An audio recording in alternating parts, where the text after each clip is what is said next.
আজ আমরা পরবর্তী ক্লাসের জন্য একটি প্রস্তুতিমূলক ক্লাস করব। পরবর্তী ক্লাসগুলো হবে মুনাফা নিয়ে। এখন মুনাফার গণিত করার জন্য কিছু প্রতীক সম্পর্কে জ্ঞান থাকা প্রয়োজন। আজ আমরা সেই প্রতীকগুলো শিখব। মুনাফার অঙ্ক করার সময় আমাদের প্রয়োজন হবে আসল। আসলকে আমরা পি দ্বারা প্রকাশ করব এবং মুনাফাকে আমরা আয় দ্বারা প্রকাশ করব এবং মুনাফার হারকে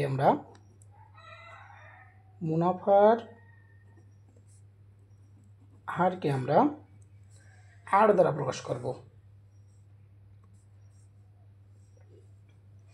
এবং সময়কে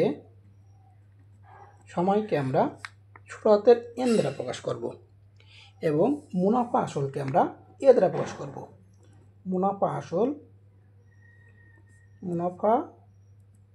আসলকে আমরা এ দ্বারা প্রকাশ করব, বড় হাতের এ। এখন মুনাফা অঙ্ক করার জন্য আমাদের এই প্রতীকগুলো বারবার লাগবে। আসলকে আমরা পি দ্বারা প্রকাশ করব, যেখানে পি থাকবে আমরা মনে করব পি মানে হলো আসল।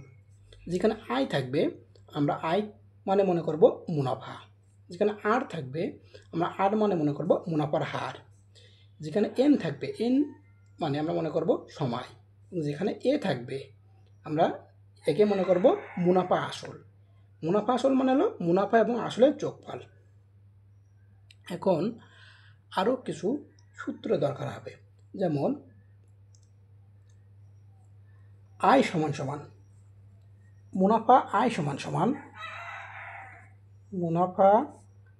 সমান সমান একটি সূত্র হলো পি আর এন, অর্থাৎ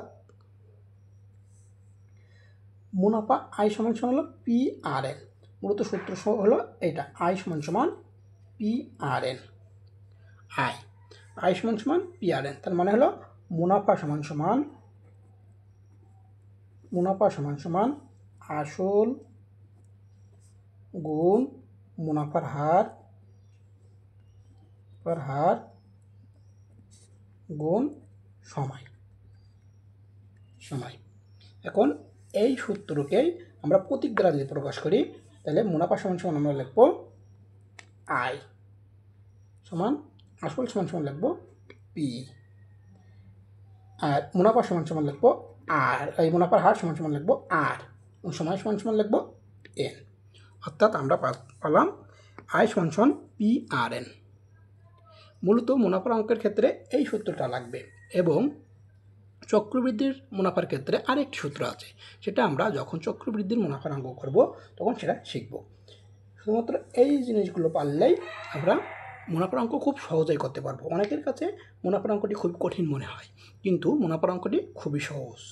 আমি যেভাবে আপনাদের বোঝাবো আপনারা খুবই সহজেই বুঝতে পারবেন। তাহলে আজকে আমরা এই ক্লাস আর বেশি দীর্ঘায়িত করলাম না, পরবর্তীতে আমরা মুনাফার অঙ্ক করব।